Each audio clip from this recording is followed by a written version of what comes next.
What is this? Apollo 11, the first mission. This is Apollo 11? The first mission. These are the samples, all of the samples that were brought back from the Apollo 11 mission. Is it still awesome for you? It's awesome, yes. It's very awesome. It's the only place in the world that you can actually work with moon rocks every day with the amount of samples that we do. That's amazing. Hey, it's me, Destin. Welcome back to Smarter Everyday. I've always wanted to do this intro. So 4 years ago, I had the tremendous opportunity of going to Johnson Space Center to the Lunar Sample Laboratory facility. Basically, it's as close as you can be to going to the moon on Earth. When the astronauts got off of the lander, one of their main jobs was to collect rocks, right? Now, I've always thought they would just gather these rocks and get them back on the lander real quick because they had a limited amount of time.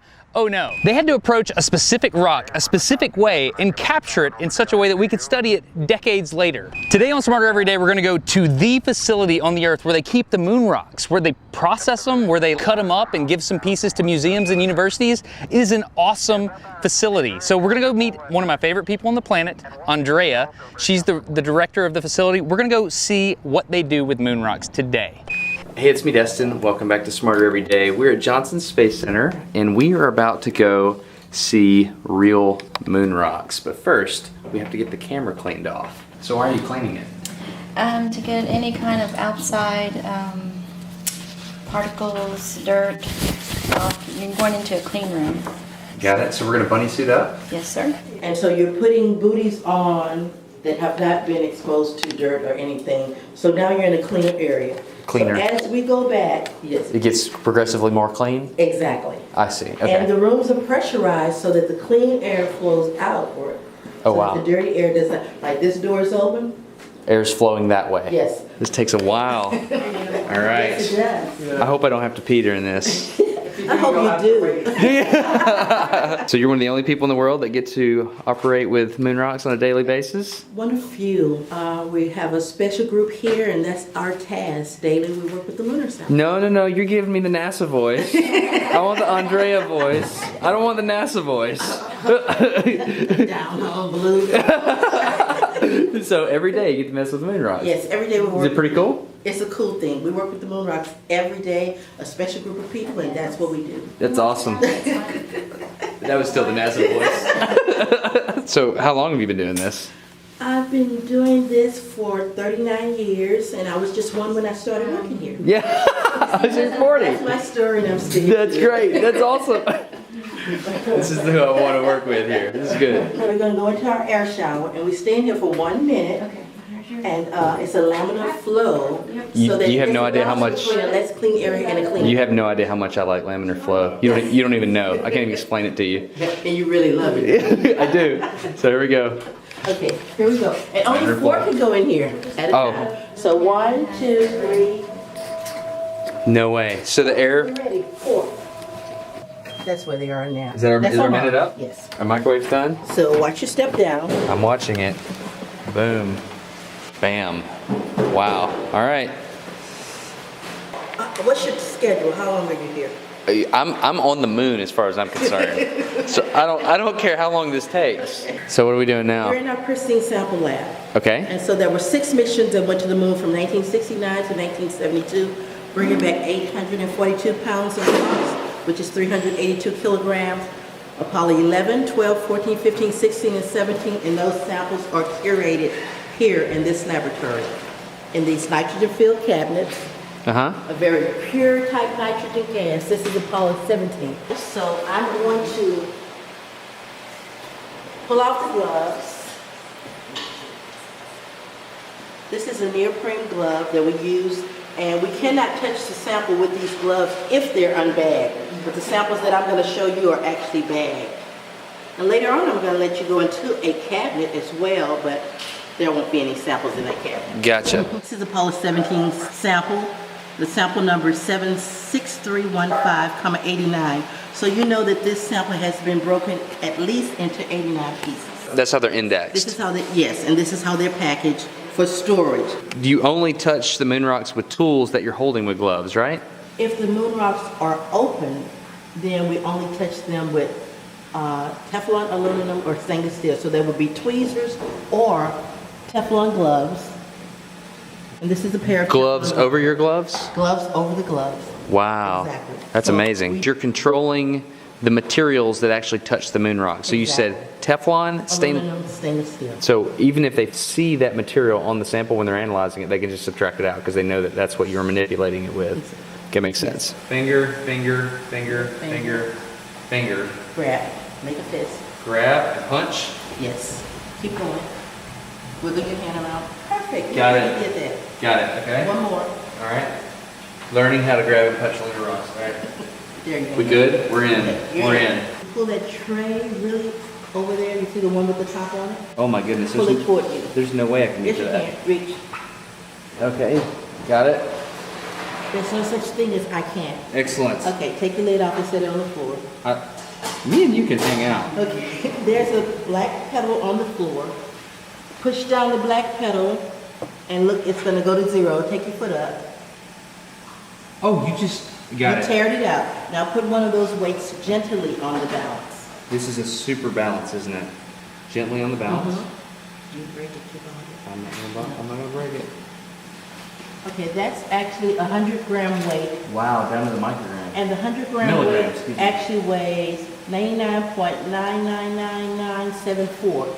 But we have a plus or minus tolerance, so it's within the range. I see. If it was not within the range, then we would have to stop right now, get a technician to tweak the balance before we can go any further. Good grief. So uncertainty and accuracy important. is super important. This lab serves as a kind of staging area. NASA uses it to provide lunar material to academia for study, but the lab itself is supplied by the vault. When you walk into this room and you know that it contains some of the most precious material on Earth, it's an absolutely surreal experience.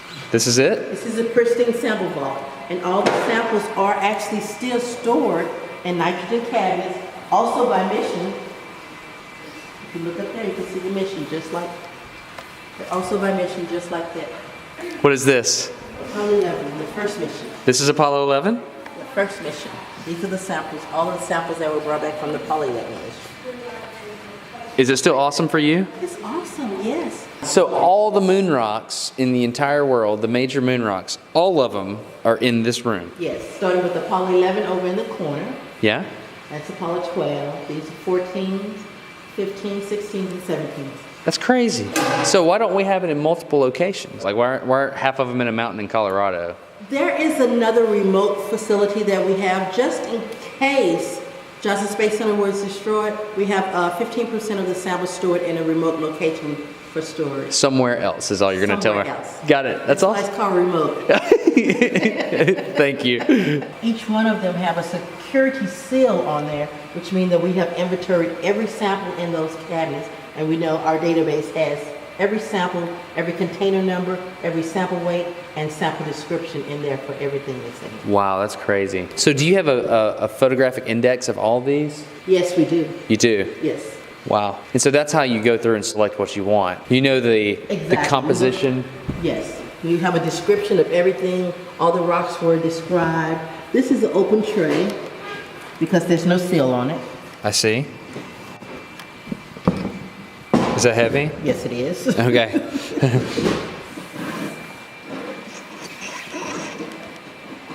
And there are Apollo 15 samples. That's an actual rock right there? Yes, it is. And the number is 15499, comma 179. So it lets you know it's been broken at least 179 So times. it was a much bigger rock when you Yes. first got it. Yes. That's amazing. That is pretty interesting. So how, is it a big deal when you get to chip a big rock? Yes, it is. And actually, you're going to see that process when we go back into the lab. Really? You see a large sample that's being worked on. Oh, that's awesome. When they brought them off the moon, did they have them in nitrogen or anything on the way back? They were in bags. They were not in nitrogen. They were sealed in bags. Oh, I see. And different, yes. Rock boxes. Gotcha. Judy's the expert on this. They took 2 rock boxes on every mission. Really? Out of a single piece of aluminum alloy, 7075, we had triple gaskets.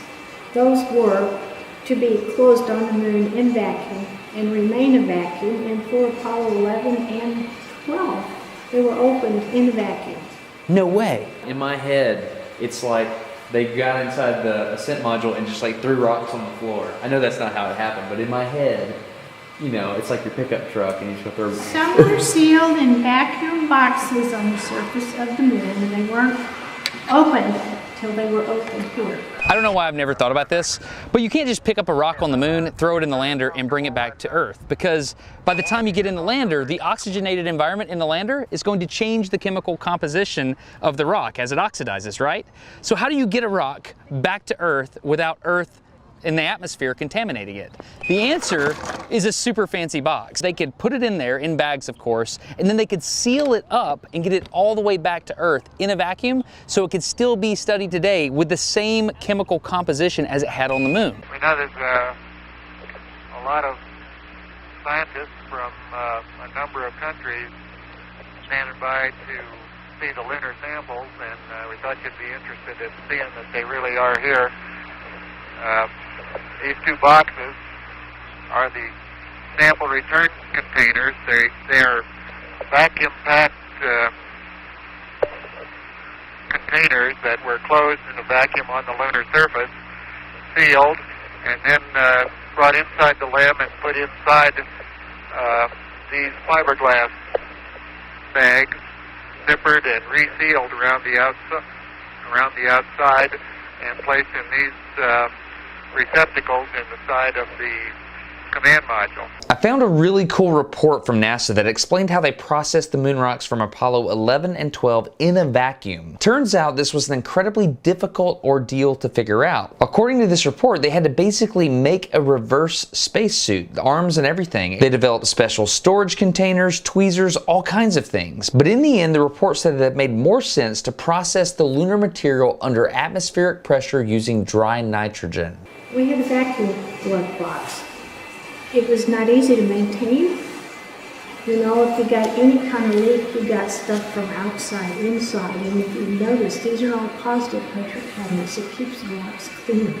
We went back to the lab and I got to witness Charisse in the process of preparing a large moon rock for a scientist. The team explained to me how they got their tools into the glove box without contaminating the samples. Everything that enters the presence of the moon rocks has to be cleaned via a special procedure. Think about it. Tools, nameplates, bags. If any of these items are dirty, they can become a source of contamination. If it goes into that cabinet with the rocks, it better be clean. Every tool, every nameplate, everything that's used to process the rocks is cleaned to an insane specification, and then it's triple bagged. These bags are then removed in succession as the tools get closer and closer to the moon rocks to avoid contamination at every step. For example, here you can see me putting on a second set of gloves just to touch the second bag before placing this chipping bowl into the airlock. So I'm just going to turn this up. What flow rate do you want? Just go to 100. 100 is good. Then you're going to purge for 5 minutes. 5-minute purge.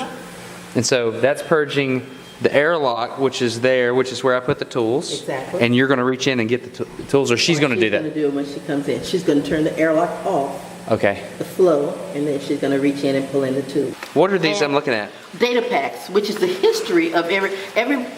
This is what NASA tells us to do. We get curatorial orders that tell you exactly what to do, and this was done in 1985. Okay, now these, of course, are. And the first thing I told you we had to do was weigh the rock to make sure that the rock is within tolerance. So I did this back in 1985. Did you really? You're not that old. I know. I know. Somebody forged it. Did that. And this is the first thing you do. Okay. You take a picture of the rock from the whatever side this is the bottom face, then you walk to the other side and you take the top face. That's where you want the saw to go, right there, and it's going to come out right there. What kind of saw do you use? Bend saw. It's an old Hobart meat cutter that was modified. So it has a diamond edge blade so that no oils or lubricants are used because that will contaminate the surface of the sample. So we'll show it to you. It's right over in the other room. Cool. So, yeah. So you saw it? Yes. And as you're sawing, every time a piece break off, you have to stop and take a picture. Now 15459, 0 is the parent. Okay. 0 is the parent of every rock. But every time a piece break off, you take a picture and give it a number. Wow. Because as you're going through, see how those pieces are breaking? So right here, so you got the little You got pieces. a whole bunch of pieces breaking off. You got to put it back together. Oh my goodness. It's like a puzzle. And then you also have to figure out You have to know every number for it. Really? Absolutely. Because see, if you got this little white piece off that number 254 Right. years ago, and now you want to do the studies of the same thing, and somebody has used it up, you could actually come and find the other part that's on 252 right there of the same mineral. Good and the gracious. analysis. So you have to know where every sample came from. We know if a rock has been broken up into 2,000 pieces, literally from looking at the pictures, you could know exactly how to put it back together and where all the pieces came from. Take just a second to think about how complex this problem is. Every single angle is photographed, some parts even down to the microscopic level, so you can put the entire rock back together with nothing but photographs and paperwork. One thing you'll see in most of these photos of the moon rocks are these little cubes off to the side that I like to call letter dice. The cube, north, south, east, west, top, bottom, you see the cubes that's in there? The astronauts took pictures of the sample on the moon and gave them orientation. We keep that orientation. If we break and flip the rock, we flip the cube so that we'll know exactly where the sample was positioned in respect to the location on the moon. And I'm going to show you a picture of that in a few minutes. I would have Going never really thought. quick. I would have never thought to think about how important it was.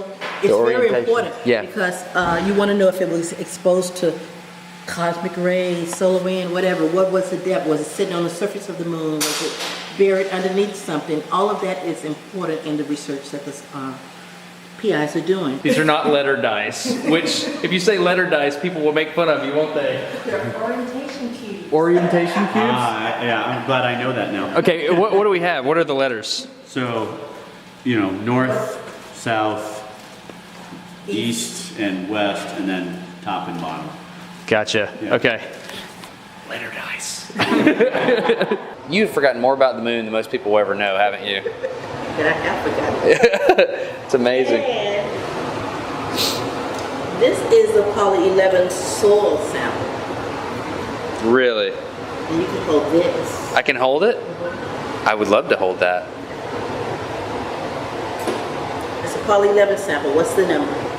10071, Comma. 11. Correct. But hold on, there's, you said it's broken apart.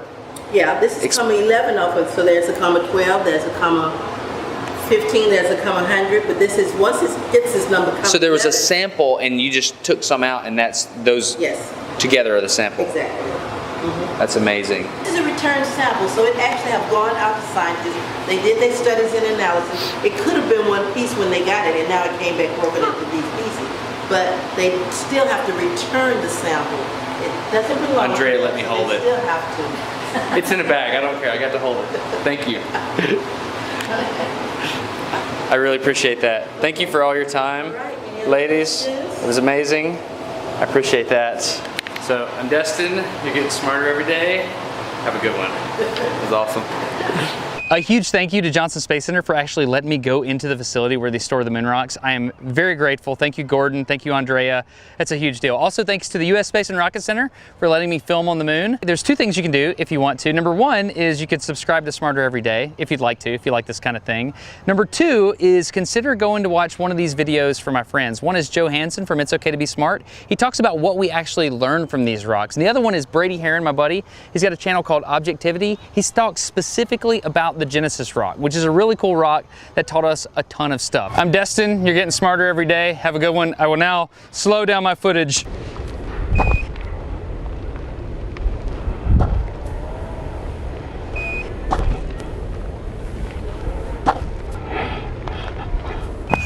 Does that work at all?